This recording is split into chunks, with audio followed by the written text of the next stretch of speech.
materias correspondientes al segundo parcial, es decir, la mitad de microbiología especial, y una de ellas es una bacteria que se denominaba antes Haemophilus parasuis y que en la actualidad se llama Glasserella parasuis.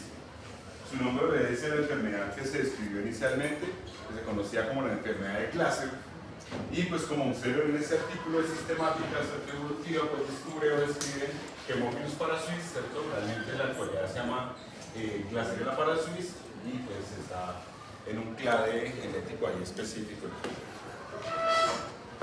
Digamos que la patología propia de la bacteria no cambia, solo cambió su nombre, pero para que lo tengan en cuenta, son bacilos peromórficos, son anaerobios facultativos, son no hemolíticos, es decir, que no destruyen los glóbulos rojos en el cultivo, y son responsables de una enfermedad que se conoce genéricamente como la enfermedad de Glasser, que pues de ahí viene su nombre. ¿Listo? La enfermedad de Glasser pues genera policerositis, es decir, inflamación de las serosas, inflamación de las articulaciones y particularmente pues la inflamación de las capas meningias a nivel del sistema nervioso central. ¿Listo? Lo que se ve en estos animales en la enfermedad de Glasser, muchachos, es una acumulación de líquido a nivel peritoneal y torácico que pues produce un exudado, ¿cierto? Usted no sé si ya vieron eso en patología, sí. Los exudados y los transudados de la inflamación, sí. No, señor. ¿No han visto eso? No conocemos. ¿Y en qué van en inmuno? ¿Ya vieron algo inmuno? ¿Ya les dieron clases? Sí. ¿Tienen parcial? Sí, ya. Sí, tiene parcial. Qué chévere. Y pues a raíz de esa policerositis, muchachos, normalmente se producen precipitados sobre las superficies de los órganos, ¿cierto? Que producen adherencias. Y en este caso vemos cómo se produce un engrosamiento de la capa meningia, ¿cierto? Que es una meningitis, en este caso de origen bacteriano. ¿Listo? Eso es una pericarditis. Se le está ahí arriba. Dentro de las caracterizaciones que hay de estas cepas, pues ya se describen diferentes tipos de serotipos, siendo, hola, ¿cómo estás? El serotipo 7, pues el más común aislado en Norteamérica, y en el país pues realmente hay muy pocos estudios. Y ellos pues ya están caracterizadas los genes de resistencia, principalmente a betalactámicos y glucosaminonas.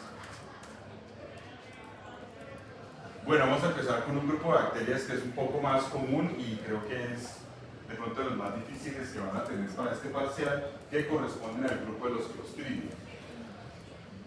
¿Listo? Las enfermedades clostridiales se caracterizan porque los clostridium son patógenos invasivos, es decir, que invaden fuertemente los tejidos y pues pueden hacer esporulación, de los pocos que vemos que hacen esporulación. Entonces existen diferentes clostridiums en la naturaleza, ¿cierto? Los que nos interesan a nosotros son Clostridium perfringens, Clostridium difficile, el tetanus y el botulinum, y de estos dos nos vamos a enfocar un poco más en ellos, en lo que ustedes van a ver ahora en la clase. Entonces los Clostridium son bacilos que son gram positivos. Si se acuerdan, vimos que las bacterias que podían hacer esporoformación eran normalmente pues, de tipo gram positivo. Listo, son anaerobias, realmente casi que anaerobias estrictas. Y algo muy importante que tienen que ustedes tener en cuenta es que los Clostridium son capaces de fermentar, es decir, que producto del metabolismo de los carbohidratos produce un exceso de gas, y eso pues clínicamente tiene una importancia porque produce lesiones que llaman crepitantes. ¿Listo? Los Clostridium adicionalmente pues producen exotoxinas, la mayoría de ellas hidrolasas que degradan el tejido conectivo, y como les decía al inicio, pues los más comunes son perfringens, difficile, tetanus y botulinum, pero pues aquí sí requeriría que se aprendieran unos cuantos más. ¿Listo? Entonces esas son las especies de Clostridium que se reportan en animales domésticos, y requiero, muchachos, que ustedes al menos se aprendan las que están en rojo. ¿Listo? Las otras no son tan comunes. Entonces los Clostridium que se consideran neurotóxicos, es decir, que afectan el sistema nervioso central, corresponden al Clostridium tetani, que produce el tétano, y al Clostridium botulinum, que produce el botulismo. ¿Listo? Son enfermedades normalmente producidas por intoxicaciones alimentarias en los humanos y pues en los animales por consumo también de cadáveres. Existen otros Clostridium, como el Clostridium Chaboey, ¿cierto? Y el Chaboey produce el carbón sintomático, y el Clostridium septicum produce el edema maligno, que lo verán ustedes en enfermedades infecciosas el otro semestre conmigo, pues con Fabián sí va a estar impartiendo. Las cepas que son enteropatogénicas, es decir, que afectan el intestino, que sea principalmente en los equinos, pues son Clostridium perfringens y difficile, y ya los que son más atípicas que corresponden al Clostridium piliforme. ¿Listo? El Clostridium tetani, ¿qué produce, muchachos? Tétano. El botulinum, botulismo. El chahuey, carbón. Se los voy a preguntar, por eso les estoy haciendo una recomendación respetuosa. ¿Sí? Ay, perdón. El chahuey produce el carbón sintomático y el Clostridium séptico en el carbón parasintomático o edema maligno. ¿Listo? Ustedes verán más adelante. Y pues los Clostridium perfringens y difficile producen enterotoxemias. La mayoría de ellas, pues, por supuesto que de tipo hemorrágico. Hemorrágicos, es que producen hemorrágicos, ya se las muestro, transmural. Los Clostridium, ¿cierto?, se tiñen con una tinción que se llama Sheffer-Fulton, que ahorita les voy a mostrar cómo se escribe, y normalmente son refringentes, es decir, producen una coloración y parece que fueran como raquetas, ¿cierto?, de tenis. Existen diferentes grupos de esos Clostridium, que se clasifican según el tipo de toxina que producen. Entonces, el Clostridium chahuey produce ¿qué, muchachos? Carbono. ¿Carbón qué? Sintomático. Y ustedes lo van a encontrar en literatura como pierna negra, porque normalmente produce una necrosis muscular muy fuerte y pues al animal se le pone la pierna negra. ¿Listo? Es como aparece aquí Black Liver. El Clostridium septicum es el responsable del edema maligno de los que están acá y pues ya los demás que tienen que ver con problemas entéricos. No requiero que se aprendan las toxinas, en la actualidad creo que nadie mide toxinas específicas para Clostridium, pero sí al menos que sepan que producen, digamos, ellas con diferentes nombres, ¿cierto? Alfa, beta, gamma, delta y demás. Son específicas del perfringens, que es lo que más se mide en el mundo, principalmente porque afecta a los caballos, ¿cierto? Y se clasifica según su tipo de toxina. Lo repito solo para que sepan que existe.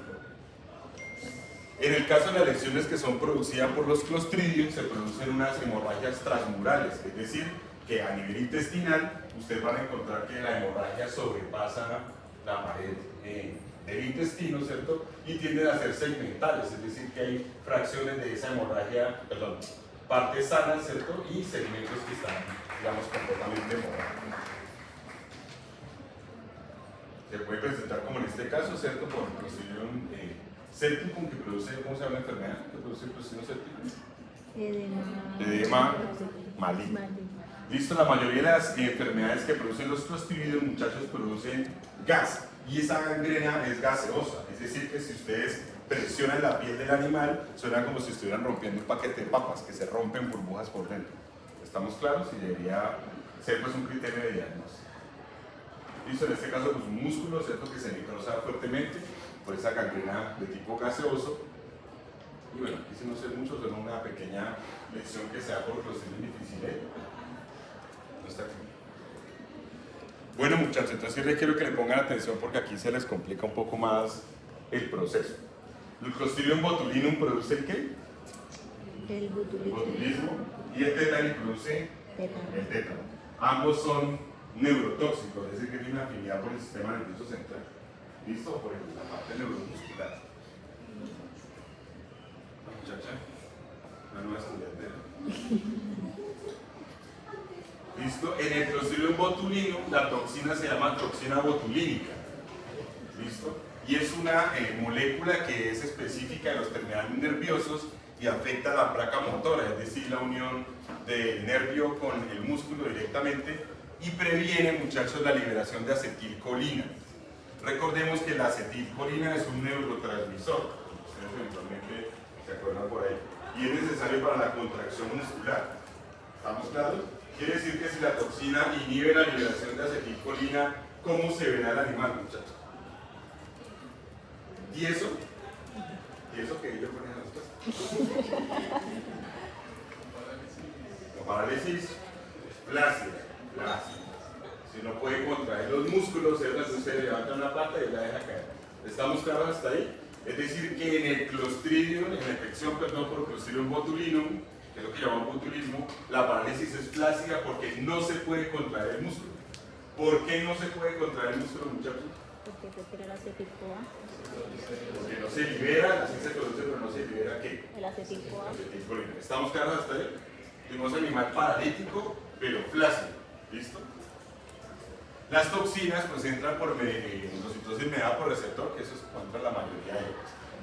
En el caso del Clostridium tetani, que produce el tétano, la toxina más importante se llama tetanospasmina. A pesar que el Clostridium tetani puede producir tetanolepsina, pues no tiene, digamos, una actividad biológica muy importante.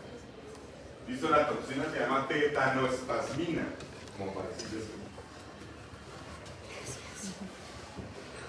La tetanospasmina, muchachos, es una molécula que que destruye a una proteína llamada sinaptobrevina. Ahí está anotada, sinaptobrevina. Y ya les vendí la diapositiva hace rato. Más fácil. Con esta oscuridad tantas cosas. ¿Listo? La tetanospasmina rompe la sinaptobrevina. ¿Listo? Y la sinaptobrevina, muchachos, es una molécula de anclaje que mueve los neurotransmisores a nivel del sistema nervioso, por lo tanto se inhibe la liberación de algunos neurotransmisores. Anótenlo con mucho cariño. El neurotransmisor que se inhibe se llama glicina. Glicina. Y pues inhibe el GABA. Ya hizo un poco de que no sé quién se lo ¿tuyos? Esperan que no sé. Aquí hay grabado. El olor no se puede grabar, pero... ¿Listo? ¿Qué neurotransmisor no se libera, muchachos? Glicina. También no se puede liberar GABA, ¿cierto? La glicina, muchachos, es un neurotransmisor inhibidor. ¿Listo? Inhibidor. Es un neurotransmisor inhibidor de las neuronas motoras, de las fibras motoras. ¿Qué pasa, muchachos, si no libero al inhibidor de las neuronas motoras? ¿Qué le pasará al músculo?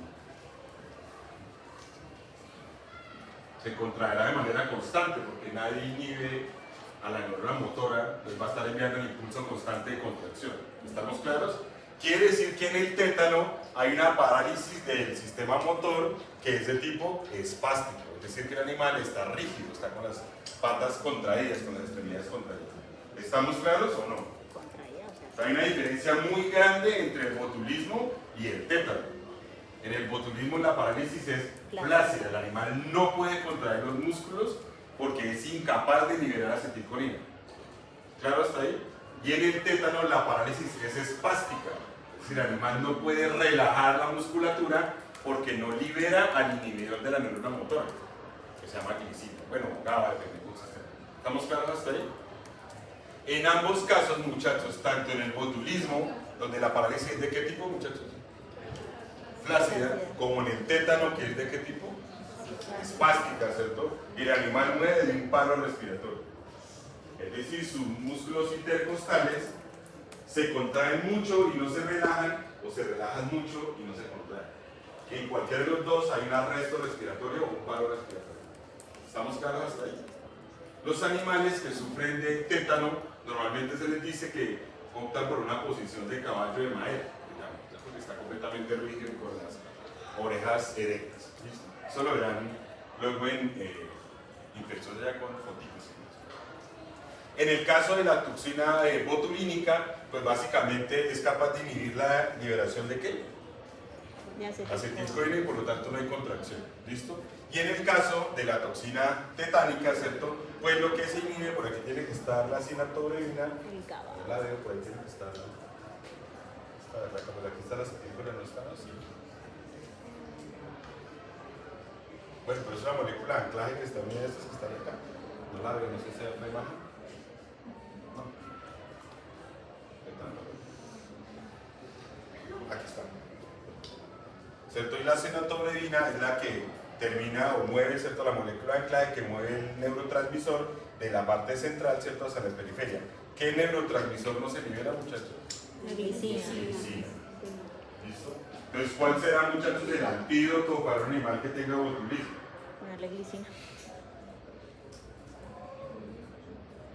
Si un animal tiene botulismo, ¿qué hace? Llora. Le aplicaría un estimulante de la contracción muscular, que es lo que está es relajado, ¿cierto? ¿Y cuál será el antídoto para un animal que tenga tétano? Un relajante muscular, porque está contraído y requiere que se relaje. ¿Estamos claros? no es tan complicado. En el caso del tétano, ustedes van a ver luego infecciosas que hay tétano localizado y generalizado, y hay al menos 4 fases ya descritas de esa enfermedad. ¿Listo? Específicamente las diferencias que tienen que ver con la transmisión es que en el caso del Clostridium tetani, la transmisión es principalmente a través de las heridas.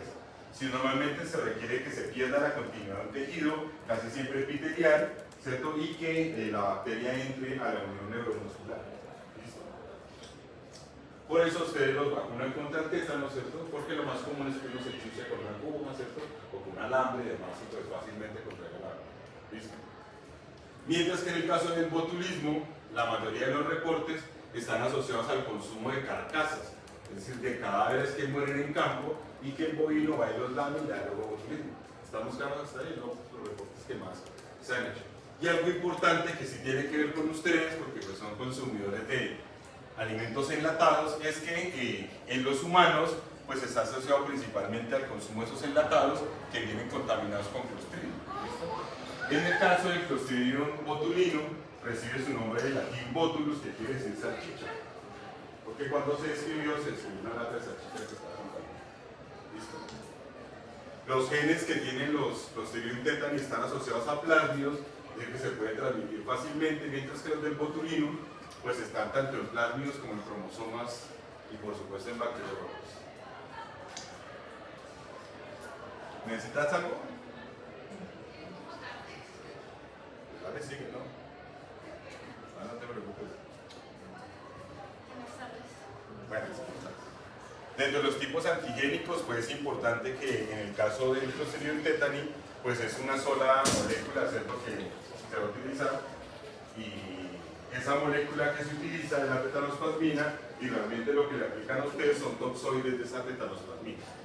Listo, en ambos se produce pues inhibición de la sinapsis, sin embargo en el Clostridium tetani pues inhibe la función motora, ¿cierto? Inhibitoriamente es que el botulinum pues tiene que ver con la acetilcolina. En el caso del Clostridium tetani la parálisis es espástica y en el botulinum la parálisis es clásica. ¿Difícil? Más o menos, no es tan complicado, ¿cierto? Aquí hay una silla, aquí hay otra y allá hay otra.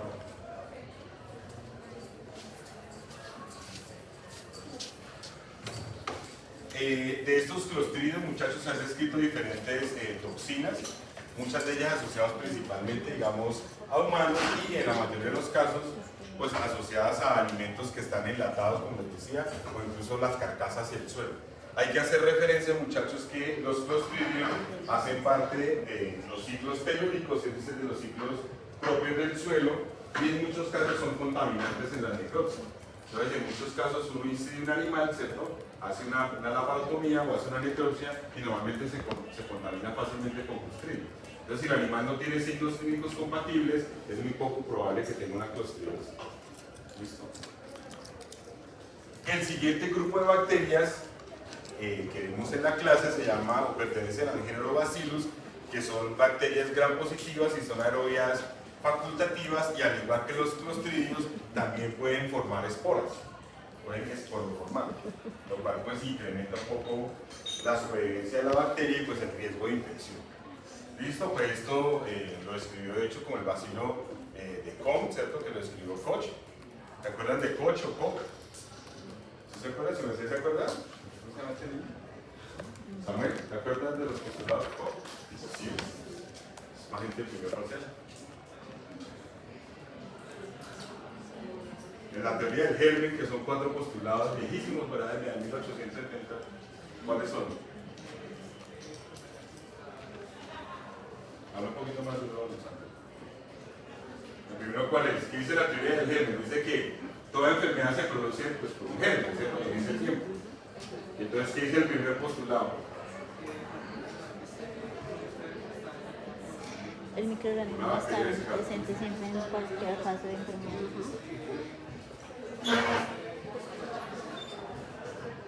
Esa bacteria se puede aislar en un cultivo puro.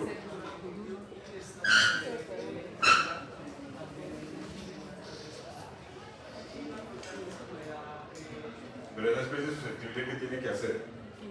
Enfermarse, ¿cierto? Replicar la enfermedad. Y a esa segunda especie susceptible se le puede aislar de nuevo la bacteria. Y debe ser el mismo. Bueno, eso se hizo de hecho primero con bacillus que con otras especies. En el 2004 se hizo una reclasificación de los bacillus y pues hay una, digamos, una modificación en los nombres relativamente importante. ¿Listo? Nosotros, digamos, en veterinaria nos interesan dos especies, digamos, de bacillus, pero hay muchas más. ¿Listo? Solo requiero que tengamos en cuenta dos. Una que se llama Bacillus anthracis y una que se llama Bacillus cereus. ¿Listo? El Bacillus anthracis, dentro de los que están, son de los más letales que se describen a nivel mundial y produce una enfermedad que se llama carbón bacteriano. ¿Listo? Que se conoce comúnmente como anthrax. ¿Listo? Es una enfermedad letal que produce hemorragias en los orificios naturales y que normalmente causa muerte súbita tras menos de 24 horas. ¿Listo? El Bacillus anthracis y el Bacillus cereus, ¿cierto? Pues ambos, digamos, tienen la capacidad de lisar, ¿cierto? O ser lisados por el gamma. Realmente las características propias no son, digamos, tan importantes entre ellas, pero sí requiero que ustedes tengan en cuenta una cosa, muchachos. Los animales que están infectados por un Bacillus anthracis, y los humanos también, ¿cierto? Mueren en un tiempo muy corto de vida. Y normalmente son animales que sufren una parálisis. Y son animales que carecen de rigor mortis. Visto que después de muertos no les da rigor mortis. ¿Vieron lo que es el rigor mortis en algún momento en su vida veterinaria? ¿No? ¿No lo han visto todavía? Cuando un animal se muere se pone tieso. ¿Y por qué se pone tieso, muchachos? Eso tiene que ver con los enlaces de tropomiosina y todo eso en los músculos, ¿cierto? Y requiere el calcio, porque como es C, ¿cierto? Requiere un calcio para que se separe. Normalmente no tiene ni suficiente energía ni hasta cuando ya se degrada. Entonces un animal que esté infectado por un Bacillus anthracis, muchachos, que es porula, normalmente no muestra signos de rigor mortis. Entonces, pasado un tiempo el animal no se pone duro, no se pone tieso, como se pone todos los animales muertos, se han tenido la oportunidad desafortunadamente de ver uno. ¿Estamos claros hasta ahí? Entonces, si ustedes por alguna razón, muchachos, se encuentran un animal que está muerto ya de un tiempo considerable y que carece de rigor mortis, pues uno pudiese sospechar que sea una enfermedad bacilar, en este caso por Bacillus anthracis.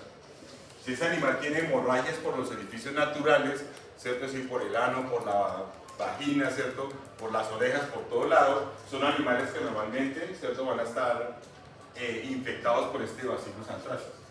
A esos animales, muchachos, no se les hace necropsia, porque si no toca hacer dos necropsias, la del bichito y la del pez. ¿Estamos claros hasta ahí? Como entra por vía respiratoria, entonces ustedes abren el animal, inhalan las esporas y pues hasta luego, pues ya no hay parcial. ¿Estamos claros? Eso lo verán luego en infecciones.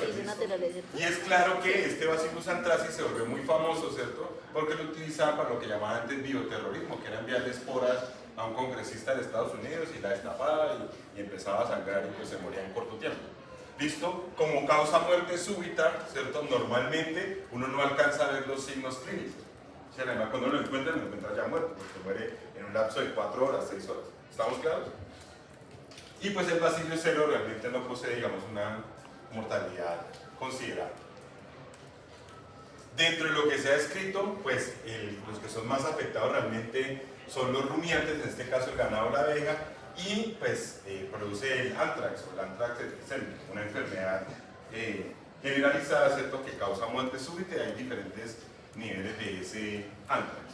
Y en otros animales pues puede producir anthrax o carbunco, que realmente es lo mismo, o las formas cutáneas que se pueden describir en algunos humanos.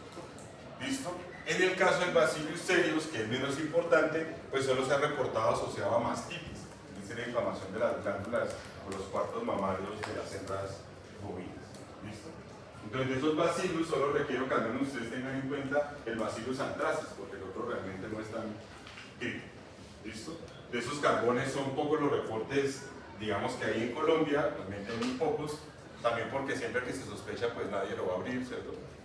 Eso es crítico. En algunos casos las personas decían que no habían el animal, ¿cierto? Pero lo metían dentro de un horno, entonces lo ponían a cremar, ¿cierto? Entonces se elevaba y luego salían las esporas por la chimenea, ¿cierto? Y se esparcían así.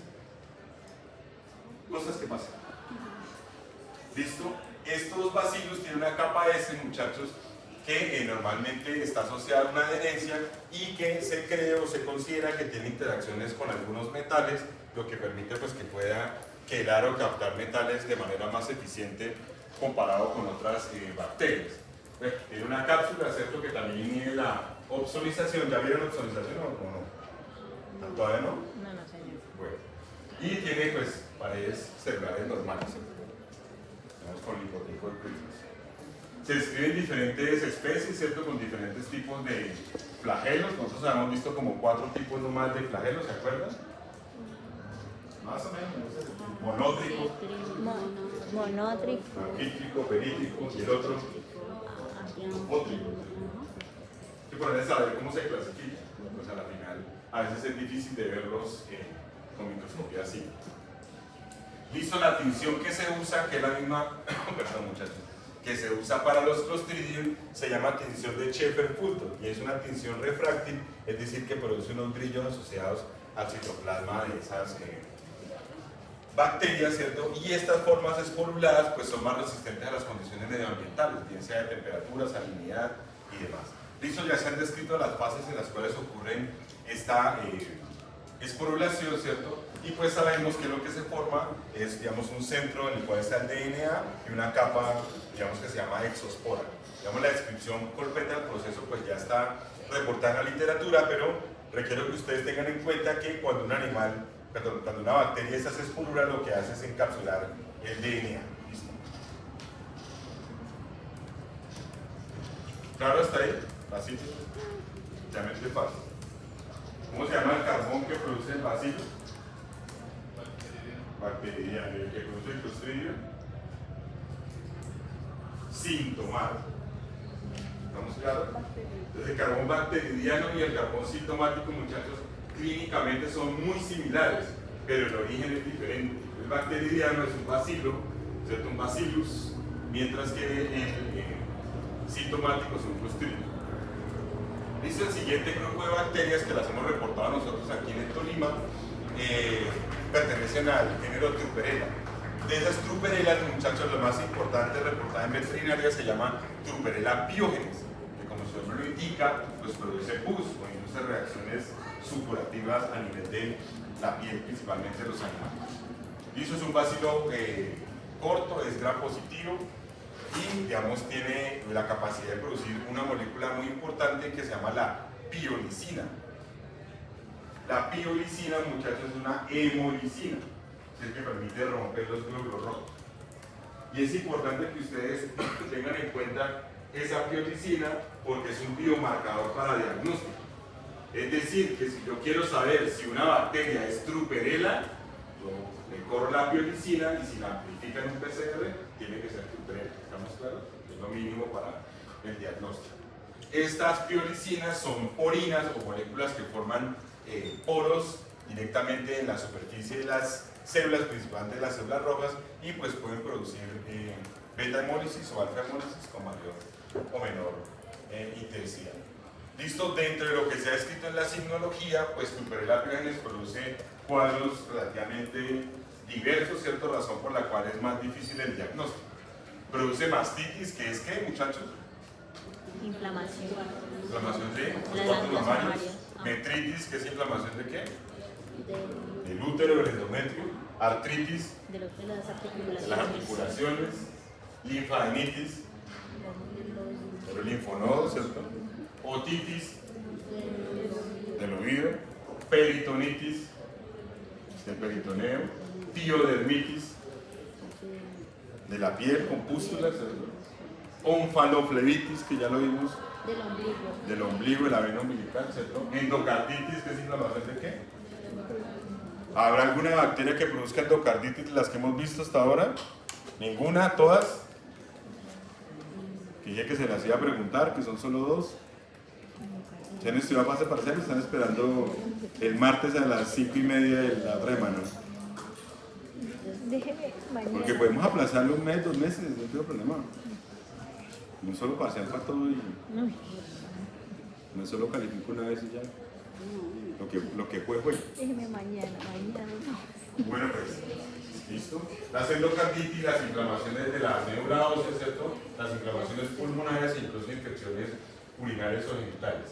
En los bovinos se describe mastitis de forma purulenta y en cerdos, así como en rumiantes, se producen pues lesiones como las que ustedes ven acá, que es un caso que se reportó de unos marranitos, unos cerditos en Armero, ¿cierto? Que presentaban esas pústulas asociadas a la piel que cuando uno pues los presionaba sus abscesos, pues salía pus. La pata, ¿Listo? ¿no? Como ustedes ven en el artículo, ¿cierto? Que ya se publicó hace unos cuantos años, pues antes a Trupperella se le llamaba Arcanobacterium. Era el nombre que recibía antes, pero pues ya cambió la clasificación. ¿Listo? ¿Claro hasta ahí o no? Fácil. El siguiente grupo de bacterias, muchachos, hace referencia a aquellas del género Actinomyces. La enfermedad que produce el Actinomyces se conoce genéricamente como actinomicosis, pero no es una micosis. Cuando hablamos de micosis hacemos referencia a infecciones por hongos. ¿Listo? La actinomicosis no es una infección por hongos, es una infección por una bacteria que pertenece al género Actinomyces. Pues está cambiando. ¿Listo? Son bacilos pneumónicos gram positivos, pues crecen como la mayoría de ellos a 37 grados Celsius y pues de ellos el más común es Actinomyces piógenes o Actinomyces bovis, ¿cierto? Que está acá, y ya en menos frecuencia en suizo. ¿Listo? Son comensales orales, es decir, que hacen parte de la microbiota propia de los rumiantes, ¿cierto? De la boca de los rumiantes, y tienen muy poca virulencia. ¿Qué se describe, cierto? Estos actinomyces que pueden inducir lesiones granulomatosas, es decir, lesiones inflamatorias crónicas, principalmente en el tejido, digamos, oral o tejido bucal. ¿Listo? Los actinomyces, muchachos, penetran principalmente las heridas que están asociadas a la gíngiva, es decir, a las encías. Y es altamente común acá, de hecho el profesor Elio ha tenido altos reportes de esas actinomicosis, en los cuales se dan los animales que hacen muda dental, es decir, que pierden los dientes, ¿cierto? Que llaman de leche para tener los dientes permanentes, ¿listo? Infiltran, ¿cierto? Ese hueco, ¿cierto? Que llamamos alveo, ¿listo? En este caso el alveolo dental. Se describe que muchos de esos animales pues, son incapaces de eliminar la bacteria y las infecciones pues, son de tipo polimicrobial porque pues, se infectan fácilmente las heridas con líquido ruminal. ¿Listo? Esta bacteria, muchachos, produce inicialmente un abombamiento de los huesos de la cara, en este caso de los maxilares, ¿cierto? Pero pues puede afectar el tejido nasal y demás. ¿Cómo se llama? ¿Listo? A ese tipo de deformaciones, muchachos, se les conoce como osteitis rarefaciente. Que lo van a ver ustedes en el video. ¿Listo? Se llama osteitis rarefaciente. Y realmente lo que ocurre en esa osteitis, lo que ocurre, muchachos, en la osteitis rarefaciente, parece que el cuchillo hubiera activado.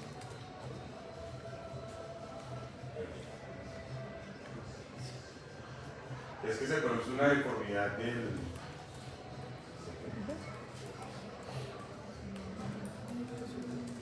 Se paralizó. Pero es mucho más pero es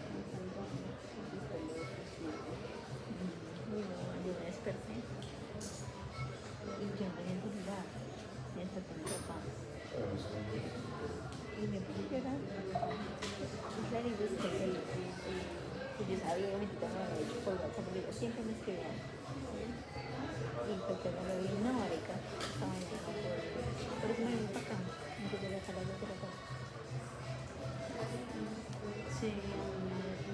Pero él decía, muchachos, que en la osteitis rarefaciente lo que se produce es el abombamiento de las estructuras óseas que normalmente ocurre porque prolifera la bacteria en el espacio óseo y produce pues pus y dilata ese espacio óseo, ¿cierto? Como se ve acá. Aunque no es una enfermedad mortal, pues básicamente puede afectar la estética del animal y puede producir fractura o ruptura de ese hueso. Visto los trabajos que se han hecho, pues demuestran lesiones de abombamiento relativamente fuertes, ¿cierto?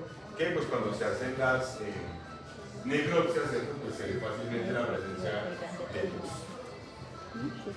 Listo, se genera un fenómeno, muchachos, que se llama el fenómeno de esplendor Hopley. Entonces, que aparece ahí, ¿cierto? ¿Qué es el depósito de este material que es eosinofílico? ¿Cierto? Que se puede ver fácilmente, digamos, a la histopatología. ¿Listo? Ustedes van a ver unas estructuras que no sé si la vieron en patología, que se llaman drusas. Está así como escribe abajo, esplendor Hopley. Esplendor Hopley. ¿Listo? Los tratamientos que se describen son pues principalmente penicilinas o tetracistinas que funcionan, digamos, relativamente bien.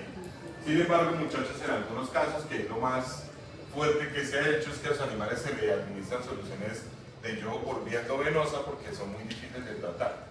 Listo, la enfermedad no es mortal, pero sí pues dificulta la masticación del animal y comerá pues menos. ¿Claro hasta ahí o no? Fácil. Hasta ahora, ¿qué bacterias hemos visto, muchachos? Bacilos, Ruperella. La primera fue la Serena parasuis, Bacilos, Clostridium, ¿cierto?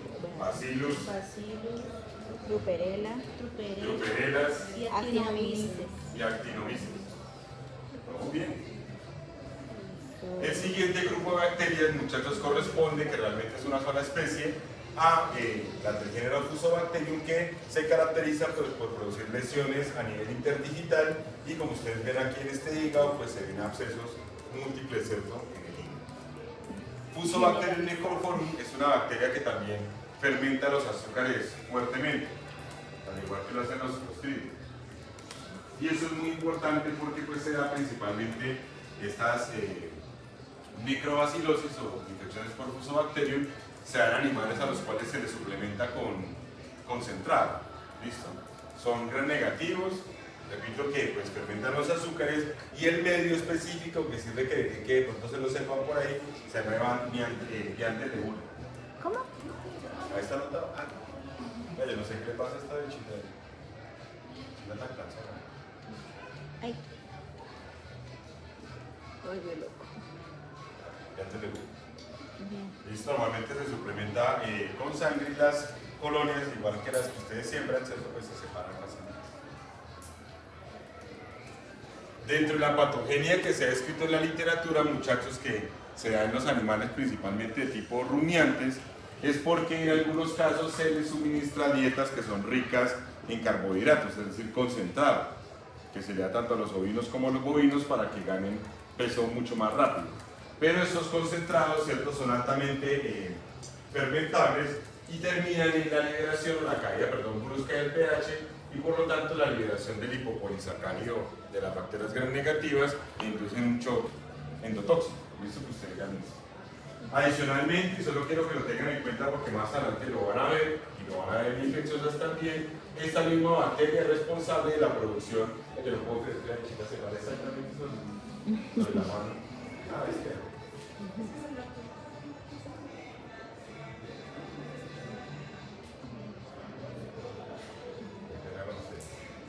es capaz de producir una toxina que se llama toxina dermonecrótica. Las toxinas dermonecróticas, muchachos, producen espasmos vasculares, es decir, hace que los vasos sanguíneos se contraigan fuertemente. Si esos vasos se contraen fuertemente asociados a la piel, pues no le llega sangre a la piel y se produce una necrosis de esa piel, ¿cierto?, que es lo que se llama pues una dermonecrosis. Sin embargo, pues esas bacterias pueden producir hemolicinas, hemaglutininas, y todo lo que sea. Estas van a ser muy importantes cuando vean más adelante rentes atológicas. Entonces las pongo en rojo.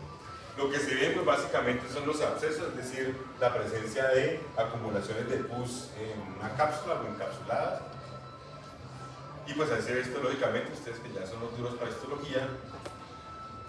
Y básicamente lo que se describe es que en la fisiopatología, cuando se le da alimento que es altamente fermentable, hay una acidosis, se inflama el rumen, ¿cierto?, que es algo relativamente raro, las bacterias pasan como un émbolo bacterial, ¿cierto?, llegan al hígado y pues producen los abscesos.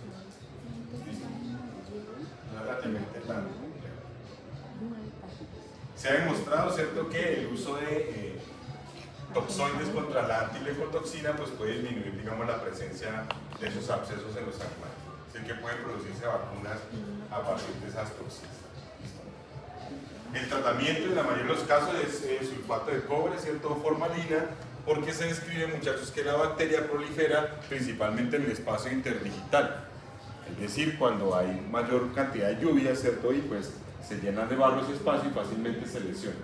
Se puede sulfonamidas o pues ya, si se requiere más oxitetraciclina o medicina procaínica, pues nada. Listo. Pues eso lo verán ustedes luego en su farmacología ya con más cariño. Procaínica, en vez de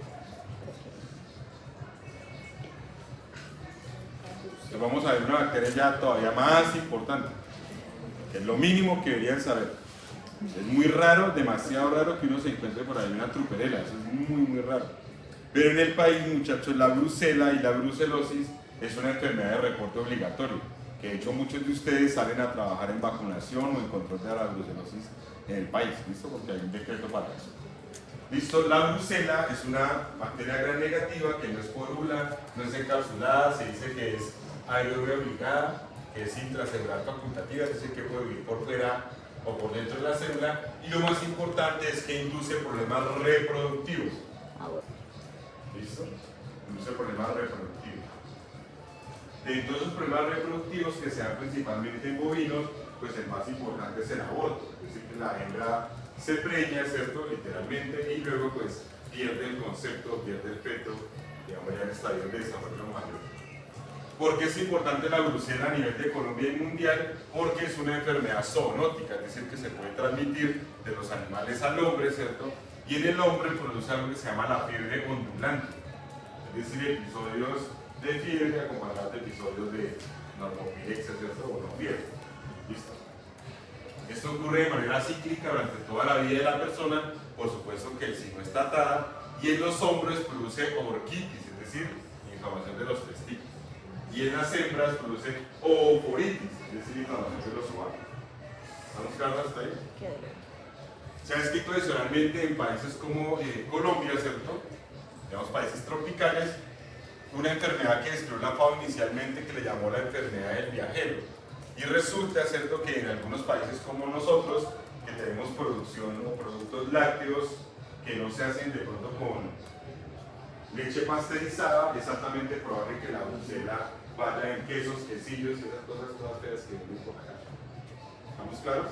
Entonces hay personas que vienen de otros países, van a un pueblo y compran un quesillo, ¿cierto? Y se lo llevan a sus países y se lo dan a un familiar, entonces el queso tenía brucela y la persona queda con brucela. ¿Estamos claros? A eso se le llama la enfermedad del viajero y se produce por consumo de alimentos lácteos o derivados lácteos producidos con leche no pasteurizada. ¿Estamos claros? Que es mucho más común acá, ¿cierto? Sobre todo en pueblos, donde de pronto no hay ese criterio, digamos, de pasteurización. ¿Listo? Eso lo escribe la FAO, no lo escribe solo para Colombia, sino para los demás países. ¿Listo? De la brucela, muchachos, hay diferentes especies de brucela.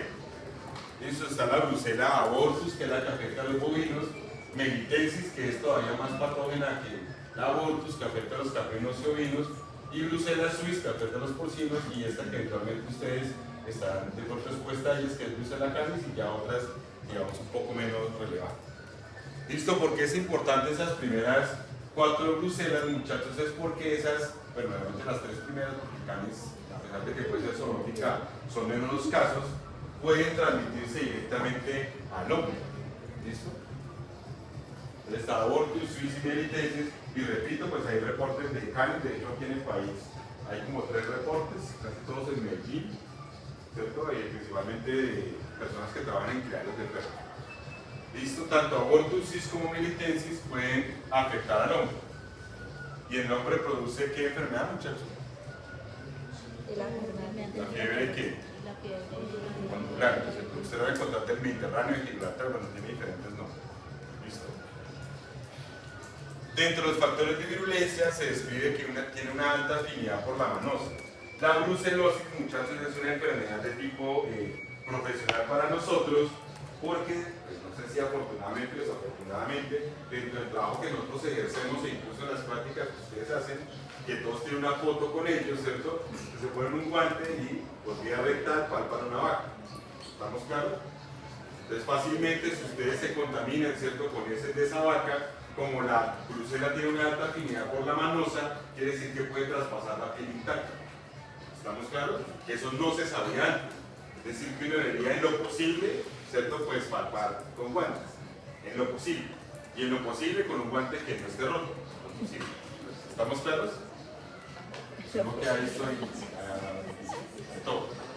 ¿Listo? Esta alta afinidad por la manosa permite que se pueda unir fácilmente a una estructura limpia como la piel. No tiene uno que tener una herida, que es lo que se pensaba antes. ¿Listo? Es para que cuando tengan cuidado, no para que ahora no paguen, porque no se queden sin la foto pues clásica, ¿cierto? Pero pues para que lo hagan con cuidado. Se tiene por supuesto que la presencia de lipopolisacario por ser una bacteria gram negativa y algo que se describe, muchachos, como ustedes lo estudiarán dentro de poco para Mycobacterium tuberculosis, pues inhibe el LAMP o inhibe la bomba de protones que tiene que ver con la explosión respiratoria. Pregunto, ¿ya vieron la explosión respiratoria? Tampoco, ninguno. ¿Más cables? ¿Ya la vieron o no? La explosión respiratoria de los... Brucela, muchachos, adicionalmente tiene un sistema de secreción que ya vimos cuando vimos Shigella, que es el sistema de secreción tipo 3, que parece como si fuera una jeringa, ¿cierto?, que inyecta una molécula para que el enterocito la fagocite. Como Brucela crece más rápido, ¿cierto?, en vía intracelular, pues requiere que sea fagocitada para multiplicarse más rápido. Listo, que es el sistema de secreción tipo 3, que lo pueden revisar ustedes cuando lean Shigella de nuevo. Y adicionalmente tiene un sistema de secreción que se llama tipo 4. Listo, el sistema de secreción tipo 4, muchachos, es un mecanismo molecular a través del cual la bacteria, ¿cierto?, a través de un gen que se llama BIRB, es capaz de recubrirse del retículo endoplasmático rugoso. Listo, repito, en el sistema de secreción tipo 4, la bacteria, a través de la presencia o la expresión de un gen que se llama BIRB, es capaz de tomar la membrana del retículo endoplasmático y cubrirse de ella. Y por lo tanto, ¿cierto?, pues no va a ser destruida por las enzimas intracelulares. ¿Listo? ¿Cómo se escribe BIRB? Entonces, ese gen BIRB, ¿cierto?, pues en este caso está la Brucela y está asociada principalmente al retículo endoplasmático rugoso. Listo, en la vía que ha sido descrita, las brucelas que poseen ese gen BIRB, pues pueden fácilmente recubrirse esos organelos y pasar desapercibida dentro de la célula. Profe, BIRB, ¿cómo se escribe? BIRB, yo creo que puse una imagen acá, no sé. BIR como virus y B de la de boca, pero es BIRB. BIRB, V. Ah, sí, aquí está, lo tienes. BIRB. Eso hace, muchachos, que en muchos casos las infecciones por brucela pues tienden a ser vitalicias, es decir, que sea muy difícil de eliminar. ¿Listo? Bueno, ¿y qué produce pues la brucelosis? Pues básicamente produce lesiones placentarias, ¿cierto? Un desprendimiento en este caso de los cotiledones que se separan de las carúnculas, ¿cierto? Y pues hay una separación de la placenta y por lo tanto una bola. Se ve adicionalmente, como en este caso, un testículo, que ustedes pueden ver que hay necrosis de ese parénquima testicular, ¿cierto? Y pues se puede ver, ese es un testículo normal y ese es un testículo con una lesión en el epidídimo. ¿Listo? El epidídimo, muchachos, es una zona que ustedes ya lo saben por su fisiología, le hayan enseñado o no, ¿cierto?, que es una zona en la cual se maduran los espermatozoides. Por lo tanto, un animal que tiene lesionado el epidídimo no puede madurar los espermatozoides. ¿Listo? Los tiene inmaduros y muchos de ellos los tienen dañados o lesionados. Y son animales, muchachos, que expresan algo que se llama teratospermia. Teratospermia. Que son espermatozoides con malformaciones. Es decir, con doble cabeza, con doble cola, sin acrosoma. ¿Estamos claros hasta ahí? Se llama teratospermia. ¿Listo? Teratospermia. Bueno, es una orquitis, ¿cierto? Unilateral, un marranito. Y adicionalmente puede generar estas estructuras que ustedes ven ahí, ¿cierto? Que es una artritis asociada, por supuesto, a las articulaciones, principalmente las extremidades, que se conocen genéricamente como higromas, con H. Higroma. El término higro quiere decir humedad. Y básicamente lo que ocurre, muchachos, es que las articulaciones se llenan de líquido, ¿cierto? Y pues por supuesto que hay una reacción inflamatoria. Esto se ha descrito pues en animales grandes, como el caso de los bovinos, y pues se ha descrito en animales o rumiantes más pequeños, como los caprinos, ¿cierto? ¿Claro hasta ahí o no? Entonces si vemos, muchachos, la brucelosis induce problemas reproductivos. ¿El principal problema reproductivo cuál es? El aborto. Sin embargo, los machos también pueden ser estériles, ¿cierto? Pueden tener espermatozoides que no fecundan. ¿Listo? Dentro del argot popular que deben ustedes mínimo saber, muchachos, existen dos formas de la impotencia, es decir, de la incapacidad para procrear. ¿Listo? Una impotencia se llama generandi o generandi. Impotencia. ¿Impotencia? ¿No? Impotencia en este caso de tipo sexual, es decir, la incapacidad para procrear. Sí. El primer tipo de impotencia se llama generandi. Y hace referencia, muchachos, cuando los gametos no son funcionales. ¿Listo? A pesar de que el macho puede saltar, como se llama comúnmente, a la hembra, ¿cierto? Y puede eyacular en la hembra, sus gametos no son viables, entonces no va a haber fecundación, por lo tanto no va a haber preñación. ¿Claro hasta ahí? ¿Se llama impotencia qué? Generando. Vamos claro hasta ahí, que afecta a los gametos, de donde se genera la vida. ¿Listo? Pero si el animal tiene, en este caso, su tracto reproductivo normal, sin ningún problema, pero tiene una artritis, ni la hembra va a soportar al macho encima, ni el macho va a poder sostenerse encima de la hembra. ¿Estamos claros? Porque cada vez que la va a saltar, pues le doy la articulación y pues se baja. ¿Estamos claros hasta ahí? A ese tipo de impotencia se llama coeundi. C-O-E-U, coeundi. Y es un tipo de impotencia en el cual el animal no puede procrear, ¿cierto? Porque es incapaz de físicamente copular. ¿Estamos claros hasta ahí? ¿Muy difícil? Fácil. Generandi coeundi. Eso es viejísimo. Eso está en latín. Bueno. Entonces, si un animal tiene un problema testicular, ¿la impotencia de qué tipo es? Generandi, ¿cierto? O generandi, pues.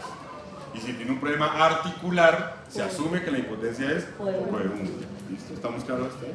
Eso, por supuesto, que ya cambió pues con la inseminación artificial y transferencia de embriones, ¿cierto? Ya se ve un poco más. Bueno, vamos a decir, muchachos, que el tratamiento para la brucela pues, realmente no existe. La brucelosis no se trata. ¿Listo? Se debe sacrificar al animal. ¿Listo? Sin embargo, en animales que tienen un alto valor genético, pues sí se les hace tratamiento. ¿Listo? Y el tratamiento tiene que ver con el uso de tetraciclinas, ampicilinas o amoxicilinas que funcionan. Por supuesto que si a alguno de ustedes le da brucelosis, pues toca tratarlo, no pueden sacrificarlo. Les toca, la ley nos obliga a quererlos. ¿Estamos claros hasta ahí o no? Pero normalmente no se hace, eso está decretado por ley en el país. ¿Qué sí requiero que ustedes le pongan cuidado, muchachos? Que lo más importante, que yo lo ponga en tratamiento a pesar de que no lo es, ¿cierto? Es la vacunación. Y en Colombia, como hay un plan estratégico para, digamos, la eliminación de la brucela, ¿cierto? De la brucelosis, pues básicamente lo que más se le hace hincapié es a la vacunación. ¿Estamos claros hasta ahí? Y hay ciclos de vacunación que se hacen casi que al mismo tiempo con los ciclos de aftosa. ¿Listo? Entonces póngale que va para que no las vayan a cagar y entonces una pregunta para que vayan y metan las de caminar. ¿Listo? Solo se vacunan las hembras. No se vacunan los machos. Es muy raro, casi imposible que se vacunen. Solo vacunan las hembras. ¿Listo? ¿Claro hasta ahí o no? Hay dos vacunas que circulan en el país. Dos vacunas. Una que se llama cepa 19, que es esa que está ahí. Yo puse eso. ¿Listo? Que si ustedes la buscan comercialmente, muchachos, aparece como S19. ¿Listo? S19. S quiere decir smooth. Quiere decir liso. ¿Listo? Cepa 19. La cepa 19, muchachos, se caracteriza porque cuando ustedes la cultivan, el borde de la cepa es liso, ¿sí? Se ve redondita, muy bonita. ¿Estamos claros? Esta cepa 19, muchachos, es gratuita. El gobierno nacional, ¿cierto?, con BECOL, produce la vacuna y lo que cobran, ¿cierto?, es el vacunador. Es el que va, ustedes que pueden fungir como vacunadores, se entrenan y van a empezar a chuzar vaquitas, pero la vacuna es gratuita. ¿Estamos claros hasta ahí? La otra cepa que se utiliza vacunar se llama RB51, que quiere decir Roux Brucella 51, es decir, una cepa que es rugosa. Es que cuando yo la cultivo y le veo los bordes, es así como si fueran dientes. ¿Estamos claros? Es una cepa rugosa. ¿Claro hasta ahí o no? La cepa 19 es una cepa lisa, que es gratuita, y la cepa RB51 es una cepa rugosa, que si la cobra, se toca pagar, se toca comprarla. ¿Estamos claros? ¿Claro hasta ahí o no? ¿Se vacunan únicamente? Las hembras. Muchachos, la cepa 19 es una cepa que puede ser patógena. Es decir, que si yo inoculo a una hembra por fuera del tiempo vacunal, puedo inducirle brucelosis. ¿Listo? Mientras que la cepa RB51 es una cepa rugosa que no puede inducir brucelosis. Ah, pero la cobra. ¿Estamos claros? Entonces, si yo utilizo, muchachos, una cepa 19 dentro del periodo de vacunación, que es más o menos de 6 a 8 meses, ¿cierto?, de vida de la hembra, normalmente los anticuerpos van a durar 18 meses en la hembra. ¿Estamos claros hasta ahí? Es decir, que cuando muestreo a la hembra para saber si tiene brucela. Después de los 18 meses. Yo la vacuno de 6 a 8 meses, más o menos, ¿cierto? Y tengo que los anticuerpos realmente le duran 16 meses. Y si suben los anticuerpos y en 16 meses bajan los anticuerpos. ¿Cuándo yo muestreo a la hembra, muchachos, para saber si tiene brucela? En el 17. ¿Cuánto es 8 más 16? 24 casi siempre, ¿cierto? Es decir, ¿a los cuántos años? A los 2 años. Entonces la hembra, ¿cierto?, se muestrean a los 2 años en todo el país. ¿Por qué se muestran a los 2 años? Porque los anticuerpos duran entre 16 a 18 meses. Es decir, que a los 2 años la hembra no puede tener anticuerpos vacunales, no los puede tener. Ya lo medí hace muchos años. ¿Estamos claros? Y por lo tanto, si yo le mido los anticuerpos a los 2 años y me sale positiva, ¿son vacunales o son de infección natural? Infección natural. De infección natural, porque los vacunales ya los perdió. ¿Sí estamos claros hasta ahí? Entonces, ¿por qué se muestra la hembra a los 2 años? Porque a los 2 años los títulos de anticuerpo caen y ya no son detectables a través de las pruebas moleculares. ¿Claro hasta ahí o no? Y ahora se les complica más la cosa, muchachos.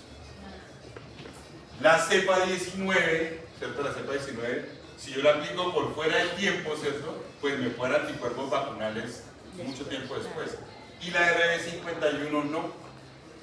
Es decir, ¿cuál sería la mejor cepa para vacunar? La 51. No, la cepa 19, únicamente entre 6 a 8 meses. Lo que pasa es que no somos juiciosos. ¿Por qué es la mejor? ¿Por qué creen que es la mejor? ¿Por qué creen que es la mejor? Porque es gratis. ¿Estamos claros hasta ahí o no? Y entonces se la daban gratis a los productores, muchachos, ellos la cogían y la enterraban y no se la aplicaban. No lo puedo creer, así es. Entonces todos esos activos que tenía Bencol pues se encontraban enterrados en el suelo, porque decían, no, yo no le pongo eso porque eso mata al animal. Y claro, si usted se lo aplica después de 2 años ya no le sirve para nada. ¿Estamos claros? Ahora, si ustedes tienen una gran cantidad de ganado, ¿cierto?, y van a volver RB51, pues van a gastar una gran cantidad de plata. ¿Estamos claros hasta ahí o no? Entonces lo mejor sería utilizar RB51, tomar esta clase, tomar la clase en otro semestre y hacerlo bien. ¿Listo? Hay diferentes pruebas para medir esa actividad, pero pues no las vamos a ver acá porque no nos queda. Existe además una cepa vacunal, muchachos, que se llama M2. Perdón. La M2 es una cepa vacunal de melitensis, de Brucella melitensis. ¿Listo? Pero solo se ha utilizado experimentalmente. De hecho, hay un trabajo que se hizo en Venezuela de como 14 años. Ellos demostraron que Brucella melitensis protegía contra Brucella abortus en bovino. Pero eso solo se hace experimental. ¿Listo? Entonces, en el país se vacuna únicamente a qué animales. Hembras, por supuesto que bovinos. Bovinos hembras, ¿entre qué? 6 a 8 Sobre los 6 a 8 meses. ¿Con qué cepa? 19 o RB51, si el otro no tiene más modo, ¿cierto? Y se muestrean ¿cuándo? a los 2 años. 2 años, 18 meses después. ¿Estamos claros? Y ya ustedes van a ver otro semestre las pruebas que hay, que ya hay muchas respuestas en el país. ¿Listo? Les cuento el problema que hay con, digamos, con esas cepas, porque esta cepa no ha funcionado precisamente por el mal manejo que se hace de los animales. Entonces, en otros países se han utilizado cepa 19 y con eso acabaron con todo. Pero pues aquí Se vemos. acaba vacunan 3 vacunas al día. Claro, hasta ahí o no. Fácil. No sé, sí es fácil. ¿Por qué es importante la brucela, muchachos, en veterinaria? Porque son ópticos. Uno, porque son ópticas, ¿cierto? ¿Por qué más? Porque produce problemas reproductivos, ¿cierto? Principalmente. Perdí el plátano. Frente a la llave nada. Muchos de estos animales sí se van a exportar, ¿cierto? Pues se piden que sean libres de esas bacterias. Es lo más importante. Bueno, muchachos, el siguiente grupo de bacterias que la hemos estudiado nosotros en el lab pertenecen al género Leptospira. ¿Listo? Dentro de este género Leptospira ustedes van a encontrar en las clasificaciones actuales que hay clonoespecies, genomoespecies, cuasiespecies, ¿cierto? Pero en general son 2 especies nomás. Una que se llama interrogans, que está ahí en rojo, y la otra que se llama biflexa. ¿Listo? La interrogans se considera una cepa patógena.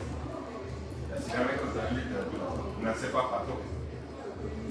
Mientras que la biflexa, ¿cierto? Es una cepa saprófita. Es decir, que vive dentro del hospedero pero no causa daño. Saprófita. Saprófita, que tiene la O. Saprófita. ¿Listo? Leptospira biflexa es saprófita, es decir, que vive dentro de los hospederos sin causar daño, mientras que Leptospira interrogan sí es patógena. ¿Listo? Entonces, las cepas que a nosotros nos interesan, que estudiamos en veterinaria, son todas las subespecies de interrogan, porque son las que causan enfermedad. ¿Listo? En el trabajo que hicimos aquí mostrándolos a ustedes, es decir, a los muchachos de veterinaria, de últimos semestres y a los profesionales, ¿cierto?, que ya trabajan, pues encontraron que algunos tenían Leptospira biflexa, pero pues no tienen leptospirosis, y otros pues sí tienen Leptospira interrogan. Uno envió el examen y ya usted va a un médico y pues verá qué hace. Porque el problema no es ahora, no, el problema es en 10 años, en 20 años, que tenga un problema patogenial más crítico. ¿Listo? Existen muchas, serovariedades de Leptospira interrogan, Tarazobi, comuna, latilada, canícola, glicotifosa, Icabijarro, Jarjobovis y demás, y todas ellas están asociadas principalmente a, digamos, hospederos en particular. Es evidente que canícola pues, hace parte de los canes, ¿cierto? Latilada hace parte de los cerdos, glicotifosa y así sucesivamente. Esta bacteria es una espiroqueta, que es de las pocas espiroquetas que vemos, de hecho solo 2 en la clase, es gran negativa, es anaerobia obligada y pues tiene un flagelo interno, ¿cierto? Un endoflagelo que permite que pues tenga la motilidad. La leptospira es una bacteria, muchachos, que es de difícil cultivo, razón por la cual, al menos en las investigaciones que hacemos nosotros, pues no la cultivamos, porque es muy cansona. Sobrevive mucho en el medio, pero la ponen en un medio de cultivo y se muere. Así es la vida. Entonces no hemos podido nosotros aislarla. Siempre medimos anticuerpos o detectamos DNA de la bacteria.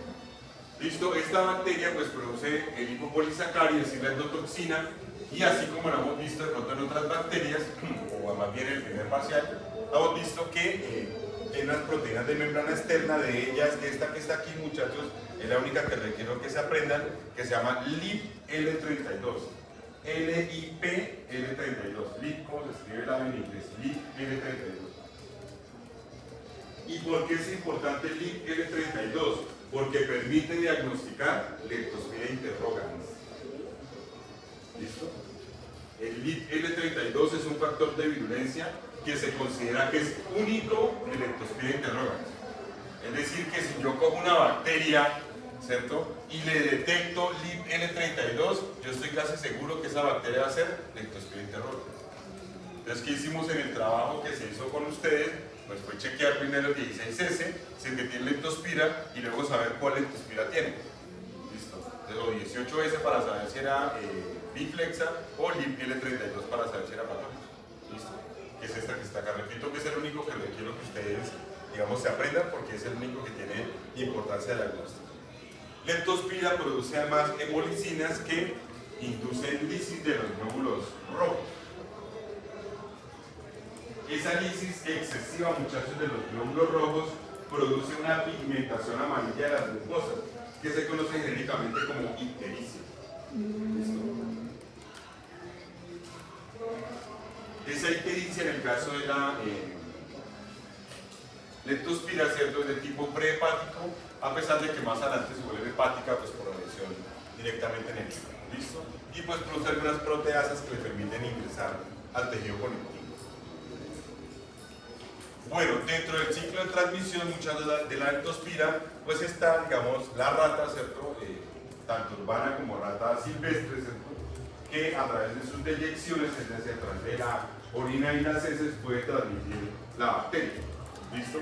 Sin embargo, para nosotros, muchachos, que es lo más crítico, es que nosotros que atendemos animalitos, pues fácilmente estamos en contacto con la orina de esos animalitos. Porque le hacemos aseo, porque se une de la cama, porque se une encima de uno, por la razón que sea. ¿Listo? Por eso la leptospirosis es otra enfermedad profesional.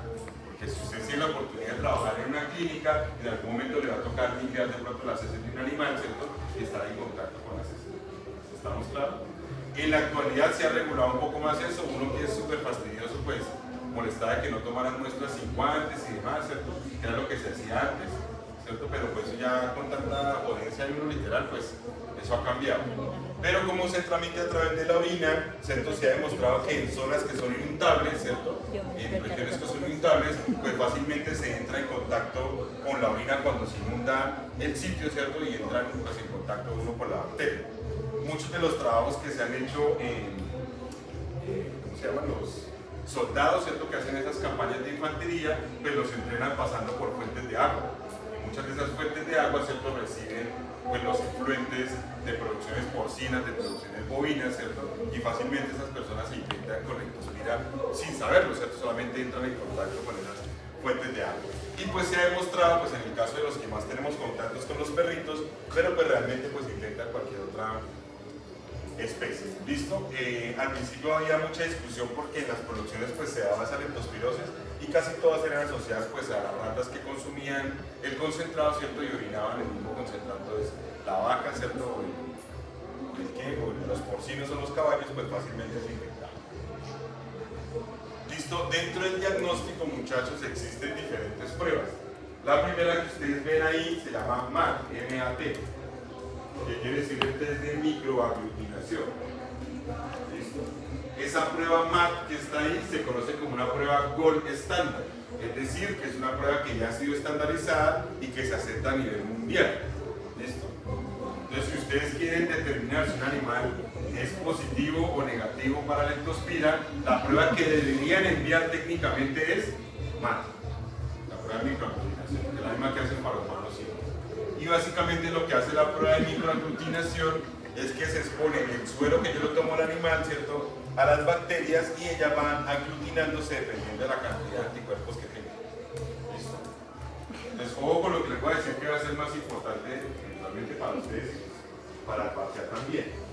Las pruebas MAT, muchachos, normalmente pueden coaglutinar, si pueden aglutinar más de una especie o serotipo de leptospira. Quiere decir que con la prueba MAT yo solo puedo determinar si el animal o la persona tiene leptospira SPP. Como la más común que ocurre en los animales es interrogan, pues uno asume que es interrogan. ¿Listo? Cuando ustedes vean enfermedades infecciosas van a ver que los cuadros son cruzados, es decir, más de una serotipo al mismo tiempo. ¿Listo? En el caso del diagnóstico que se hizo, por ejemplo, con los casos que nosotros trabajamos aquí en Armero, pues un animal se sospechaba que tenía leptospirosis, ¿cierto? Y el profesor, cualquier profesor, o el profesor X, ¿cierto? Se le dijo, no, yo los vacuno ya, y fue con el inyectó la vacuna. Dijo, listo, tomen la muestra, 4 días después, 5 días después, 6 días después. Entonces quiere decir que ese animal cuando lo muestrearon, ¿cierto?, pues aglutinaba para todas las leptospiras. Entonces la pregunta es, ¿por qué lo vacunó? Si usted sospechaba que tenía leptospira y iba a hacer una prueba de MAT, ¿cierto?, que trabaja con suero, ¿por qué vacunó al animal? De pronto el animal en ese momento era el profe que no sabía, que no tenía que vacunarlo. Porque si lo vacuna le dio títulos, y si yo lo vacuno, pues los títulos son vacunales y no la infección. ¿Estamos claros? Entonces debería hacerse una prueba serológica y que esta prueba serológica se hiciera antes de una vacunación preventiva o lo que se quiera hacer. ¿Estamos claros? Se puede hacer además una tinción de plata como levadito o Wartin-Starre, inmunofluorescencia como estas que ustedes ven acá, que se pueden detectar las espiroquetas. Aquí no está la de campo oscuro, y la que más nos interesa a nosotros, que es el gen LIP-L32 para leptospira y terrones. ¿Claro hasta ahí? básico. Listo, la leptospirosis produce en los humanos un síndrome, una enfermedad que se llama el síndrome de Weill, que es una lesión hepatorenal que normalmente pues tiende a ser mortal y en muchos casos está asociado pues a personas ya mayores, ¿cierto?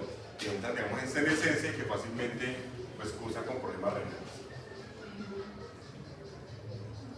El tratamiento se dice que es muy largo, que es vitalicio y se da de forma ondulante, es decir, ustedes tratan al animal contra la leptospira, ¿cierto? Los anticuerpos bajan y luego más adelante vuelve y se deprime, ¿cierto? Si uno suprime, vuelve y sube la leptospira y la puede uno tener durante toda la vida. ¿Así pasa en humanos, profe? Sí. Hay un trabajo de Levet de 1997 que él hace la descripción completa ya. Bueno, Paul Levet se llama. Que ya vivió eso durante 5 o 10 años. ¿Listo? Entonces es difícil de eliminar. Sin embargo, pues se puede utilizar estreptomicina, dihidroestreptomicina, y como ustedes van a encontrar en Science, el Green y demás, pues el antibiótico más utilizado es hidroxiciclina. 30 miligramos por kilogramo. Entonces cuento que se aprenderán ustedes después. ¿Estamos claros hasta ahí? Entonces, de las enfermedades que hemos visto hasta ahora de las bacterias, ¿cuáles son zoonóticas, muchachos? La leptospira, La leptospira, la varicela, ¿ya más? ¿Habrá alguna que sea nosocomial de las que hemos visto? Que se infecten dentro de un hospital. La de la orina. Es que ustedes estén así, así. Los van a coger y los van a prensar la otra semana, muchachos. Y me preocupa. Busquen lo que es el amplexus de las ramas.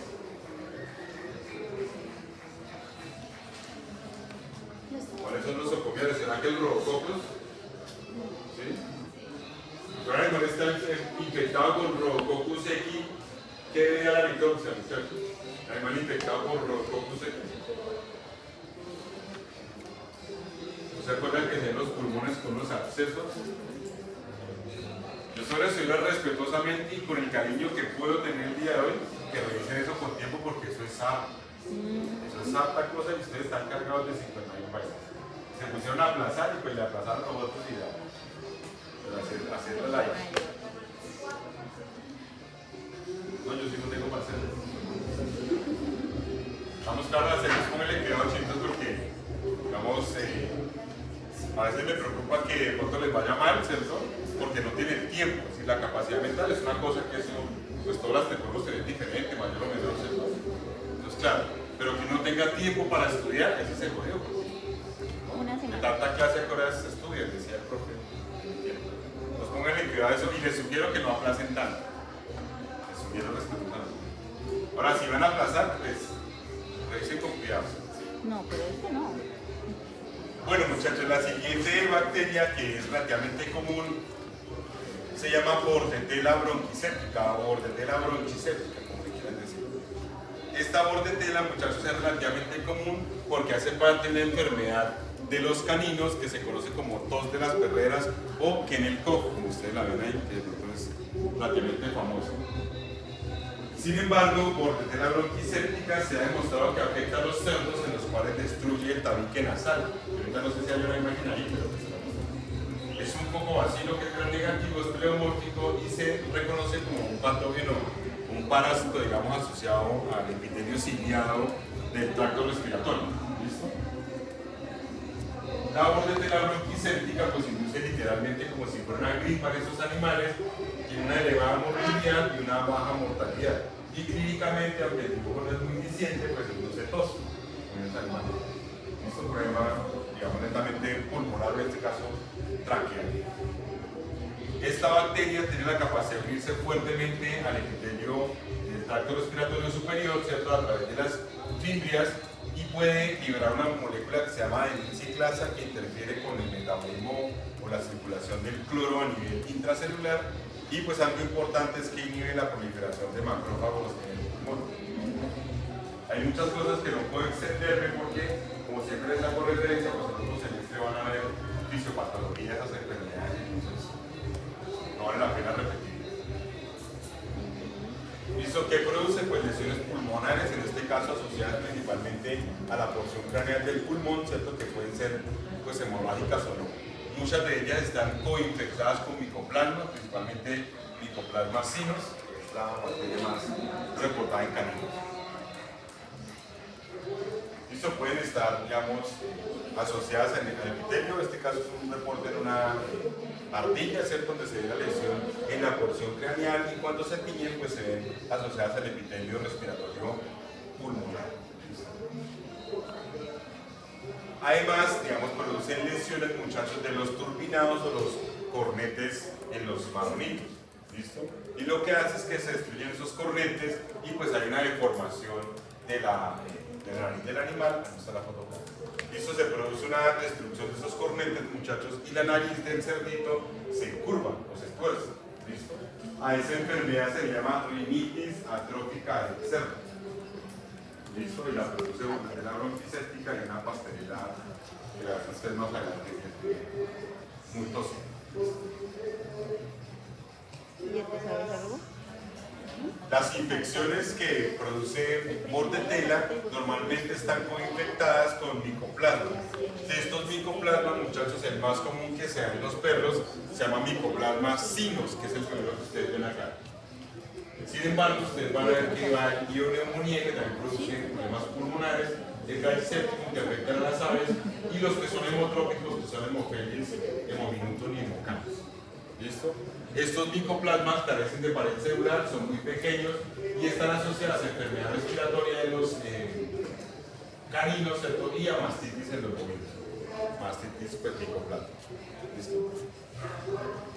Bueno, se me pasó esto. Normalmente los micoplasmas, ¿cierto? Secretan proteasas que destruyen los cines del tracto respiratorio superior y el tracto respiratorio pues, inferior.